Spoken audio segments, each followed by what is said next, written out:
ಆತ್ಮೀಯ H16 news ಅರ್ಥಾತ್ ಹೇ ಸೀತಾರಾಮಗೆ ಸ್ವಾಗತ. ನಾನು ನಿಮ್ಮವ MI ಅಥವಾ ಮಲ್ಲಪ್ಪ ಜೋತಾವಾರ್. ಆದ್ಮೇಲೆ ಈಗ ತಾವು ದಿನ ಸುದ್ದಿಗಳನ್ನ ಅದರ ಜೊತೆಗೆ ವಿಶೇಷತೆಗಳನ್ನ ನೋಡ್ತಾ ಹೋಗಿ ವಿಶೇಷ ಈ ಮೊದಲನೇ ಸುದ್ದಿಯನ್ನು ನೋಡಿ.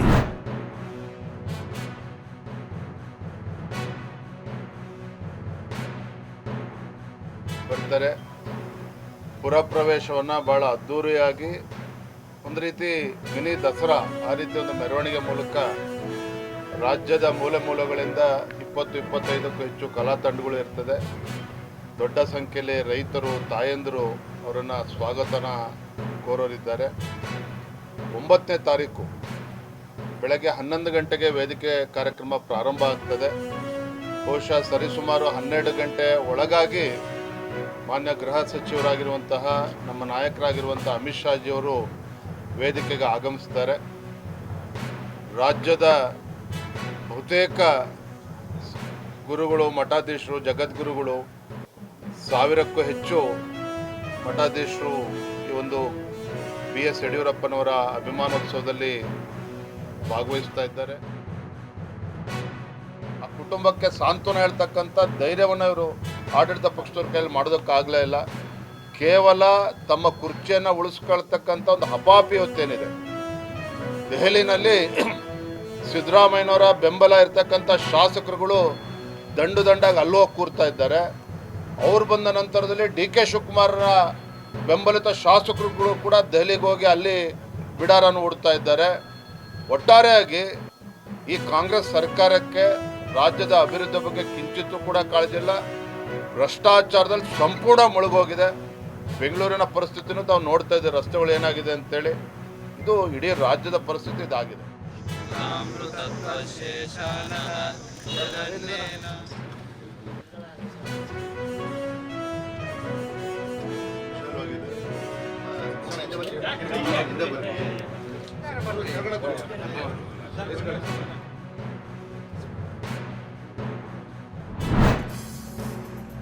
ಬಯಲು ಸೀಮೆ ಪ್ರದೇಶವಾದ ಕೋಲಾರದಲ್ಲಿ ಅಂತರ್ಜಲ ವೃದ್ಧಿಸಲು ಕೆರೆಗಳೇ ಜೀವನಾಡಿ. ಈ ನಿಟ್ಟಿನಲ್ಲಿ ಊರುಕುಂಟೆ ಮಿಟ್ಟೂರು ಗ್ರಾಮ ಪಂಚಾಯಿತಿ ವ್ಯಾಪ್ತಿಯಲ್ಲಿ ಸಂಸ್ಥೆಯ ಮುಖ್ಯಸ್ಥರಾದ ಆಶಾ ಅವರ ನೇತೃತ್ವದಲ್ಲಿ ಅಭೂತಪೂರ್ವ ಕೆಲಸಗಳು ನಡೆಯುತ್ತಿವೆ. ಗ್ರಾಮೀಣ ಮಹಿಳೆಯರನ್ನು ಸಂಘಟಿಸಿ ಸ್ವಸಹಾಯ ಸಂಘಗಳನ್ನು ರಚಿಸುವುದು ಸಂಸ್ಥೆಯ ಪ್ರಮುಖ ಉದ್ದೇಶವಾಗಿದೆ.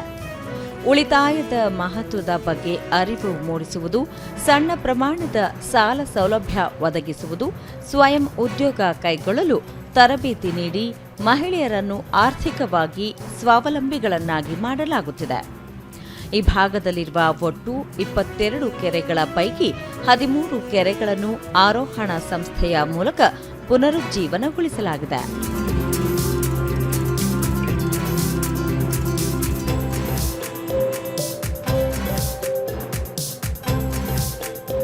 ರಾಜ ಕಾಲುವೆಗಳ ಹೂಳೆತ್ತುವುದು, ಗಿಡಗಂಟಿಗಳನ್ನು ತೆರವುಗೊಳಿಸುವ ಮೂಲಕ ಸಂಗ್ರಹಣಾ ಸಾಮರ್ಥ್ಯವನ್ನು ಹೆಚ್ಚಿಸಲಾಗಿದೆ. ಬಟ್ಟಲಹಳ್ಳಿಯಲ್ಲಿನ ಕಲ್ಯಾಣಿ ಮತ್ತು ಬಾವಿಗಳನ್ನು ಪುನಶ್ಚೇತನಗೊಳಿಸಲಾಗಿದೆ. ಕೆರೆಯ ಹೂಳನ್ನು ರೈತರ ಜಮೀನುಗಳಿಗೆ ಸಾಗಿಸುವ ಮೂಲಕ ಮಣ್ಣಿನ ಫಲವತ್ತತೆ ಹೆಚ್ಚಿಸಲು ಪ್ರೋತ್ಸಾಹಿಸಲಾಗುತ್ತಿದೆ.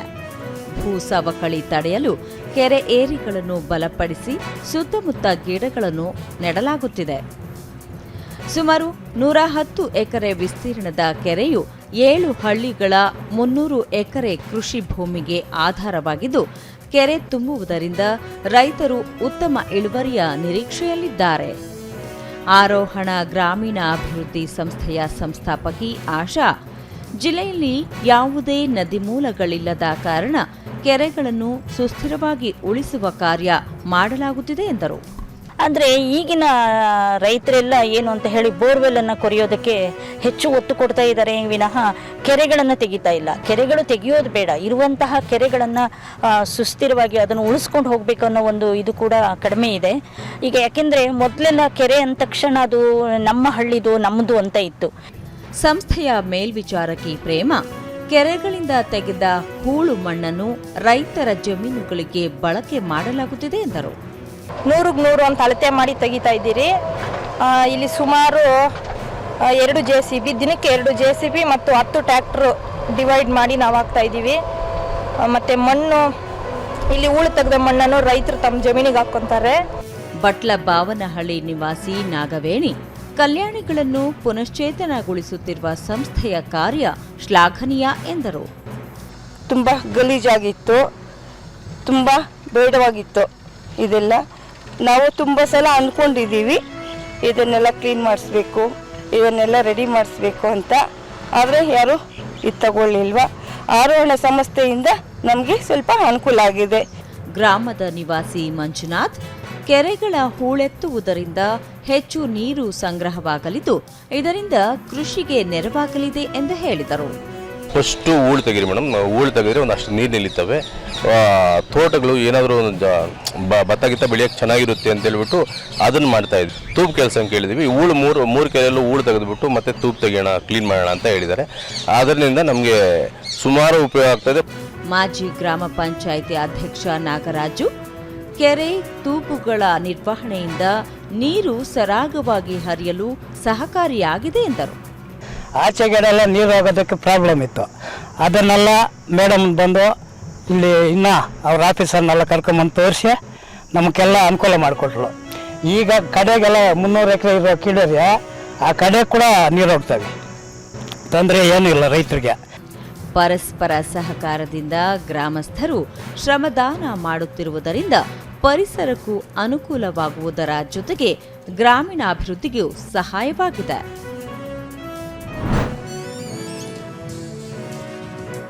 ಇಎಸ್ಐಸಿ ಆಸ್ಪತ್ರೆಯನ್ನು ಮಾನ್ಯ ಕಾರ್ಮಿಕ ಮತ್ತು ಉದ್ಯೋಗ ಹಾಗೂ ಕ್ರೀಡೆ ಮತ್ತು ಯುವಜನ ವ್ಯವಹಾರ ಸಚಿವರಾದ ಡಾಕ್ಟರ್ ಮನ್ಸುಖ್ ಮಾಂಡವೀಯರವರು ಲೋಕಾರ್ಪಣೆ ದಿನಾಂಕ 31 ಮಾರ್ಚ್ 2025 ಅಂದು ಇದು ನಿಗಮವು ನೀಡುವ ಪ್ರಮುಖ 5 ಸೌಲಭ್ಯಗಳನ್ನು ಸಾಂಕೇತಿಸುತ್ತದೆ. ಈ 5 ಸೌಲಭ್ಯಗಳು ಮೊದಲನೇದಾಗಿ ವೈದ್ಯಕೀಯ ರಕ್ಷಣೆ, ಅನಾರೋಗ್ಯ ತವರೂರೇ ಎಂದು ಖ್ಯಾತಿ ಪಡೆದಿರುವ ಬಳ್ಳಾರಿಯಲ್ಲಿ 100 ಹಾಸಿಗೆಗಳ ಇಎಸ್ಐಸಿ ಆಸ್ಪತ್ರೆಯ ಶಂಕುಸ್ಥಾಪನೆ ನಡೆದಿದ್ದು, ಈ ಆಸ್ಪತ್ರೆಯು ಆ ಭಾಗದ ಬಹುತೇಕ ವಿಮಾದಾರರ ಬಹುದಿನದ ಕನಸನ್ನು ನನಸಾಗಿಸುತ್ತದೆ. The people of Bellary are also joined with us through this live telecast and watching the foundation laying. अमीर को के यहाँ भी आती है और श्रमिक के यहाँ भी आती है. कोई श्रमिक सारे दिन श्रम करते हैं, मेहनत करते हैं, 15-20 हजार की जॉब करते हैं और ईएसआईसी में कंपनी के द्वारा उसका कंट्रीब्यूशन कटा जाता है. ऐसे श्रमिक दोस्तों ये हॉस्पिटल उनके लिए आशीर्वाद के रूप में काम करेगी. ये श्रमिक के लिए किसी भी प्रकार की बीमारी हो, 1 रुपये से लेके 1 करोड़ रुपया तक या तो unlimited social health security coverage देता है. कितना भी खर्च हो, लेकिन उसके घर में कोई बीमारी आ जाती है, उसका सारा इलाज मुफ्त किया जाएगा. इस हॉस्पिटल 5.5 लाख लोगों के लिए स्वास्थ्य की सिक्योरिटी सुनिश्चित करेगा. ವಿಶೇಷತೆ ಕೇಂದ್ರ ಸರ್ಕಾರದ್ದು, ನರೇಂದ್ರ ಮೋದಿ ಅವರದು, ನಮ್ಮ ಸರ್ಕಾರದ್ದು ಅನ್ನುವಂಥ ಹೆಮ್ಮೆಯಿಂದ ನಾವು ಹೇಳ್ತಾ ಇದ್ದೀವಿ. ಕೇವಲ 17 ಮೆಡಿಕಲ್ ಕಾಲೇಜ್ಗೆ ಇದು ಸೀಮಿತ ಆಗಲ್ಲ. ಮನ್ಸುಖ್ ಅವರು ಮೊನ್ನೆ ಮೀಟಿಂಗ್ ತಗೊಂಡಂಥ ಸಂದರ್ಭದಲ್ಲಿ ಇನ್ನೂ ಈ ವರ್ಷದಲ್ಲಿ 10 ಎಕ್ಸ್ಟ್ರಾ ಮತ್ತು ಮೆಡಿಕಲ್ ಕಾಲೇಜ್ ಮಾಡೋದಕ್ಕೆ ತಾತ್ವಿಕ ಒಪ್ಪಿಗೆಯನ್ನು ಕೊಟ್ಟಿದ್ದಾರೆ. ಅಂದರೆ ಬರುವಂಥ 1-1.5 ವರ್ಷದಲ್ಲಿ ಈ ದೇಶದಲ್ಲಿ ಇಎಸ್ಐ ನಡೆಸುವಂಥ, ಕೇಂದ್ರ ಸರ್ಕಾರ ನಡೆಸುವಂಥ 27 ಮೆಡಿಕಲ್ ಕಾಲೇಜ್ ಆಗುತ್ತೆ. ಅಂದರೆ 1,000ಕ್ಕಿಂತ ಹೆಚ್ಚು ಸ್ಟೂಡೆಂಟ್ಸ್, ನಮ್ಮ ಕಾರ್ಮಿಕರ ಮಕ್ಕಳಿಗೆ ಸೀಟ್ ಸಿಗುತ್ತೆ. ಇದು ವಿಶೇಷವಾಗಿ ಈ ದೇಶದಲ್ಲಿ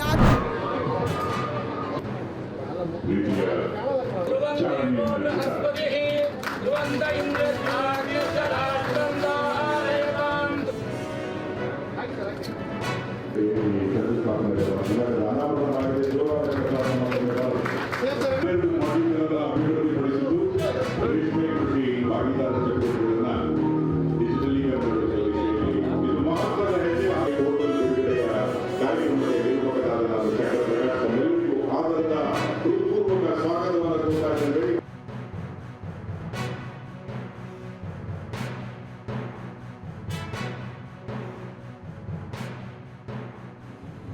ಮೈಸೂರು ಮಿನರಲ್ಸ್ನಲ್ಲಿ ಬಿ ಎಸ್ ಪಾಟೀಲ್ ಬಹಳ ಶ್ರೀಮಂತರು,